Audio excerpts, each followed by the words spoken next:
بے دھڑک کسی اللہ کے ولی کے بارے میں ایسی بات کہی جائے، غوث کہا جائے، مشکل کشا کہا جائے، تو اس میں کوئی شرک نہیں ہوتا، اس میں کوئی ایسی بات نہیں ہوتی۔ فرق اتنا ہے کہ یہ رب تھا صرف مصر کا، یہ رب تھا مصر کا، اور ہمارا رب ہے رب العالمین، ٹھیک ہے، یہ فرق ہے۔ اس کو رب ہونا، صرف اللہ نے اس کی صفت رب بنائی تھی، وہ اپنے مصر والوں کی ضرورتوں کو پوری کرتا تھا اور چند ضرورتوں کو، اس لیے وہ ان کا رب بن گیا،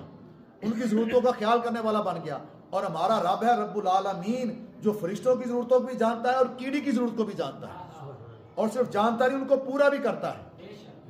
تو وہ مصر کا بادشاہ اگر مصر کے لوگوں کی ضرورتوں کو پوری کرے تو وہ رب بن جائے، اور اسے رب کہنے سے بندہ مشرک نہ ہو، تو داتا صاحب کے در پہ 1,00,000 بندہ روٹی کھائے، ہزاروں بندے کی وہاں پہ دعا داری کا اہتمام ہو، ہزاروں بندوں کے وہاں پر جا کر مسئلے مسائل اللہ حل کرے، اگر اسے ہم داتا کہہ دیں گے تو مشرک نہیں ہوں گے۔ ہاں وہ داتا ہے روز 1,00,000 بندے کو روٹی کھلانے کا، اور اللہ داتا ہے پوری کائنات کو کھلانے کا۔ فرق یہی ہے، جس طرح وہ بادشاہ کے رب ہونے میں فرق اور رب العالمین ہونے میں بھی فرق ہے، اس طرح داتا ہونے کے فرق اور اللہ کے داتا ہونے میں یہ فرق ہے۔ بس اس فرق کو ذہن میں رکھنا ہے۔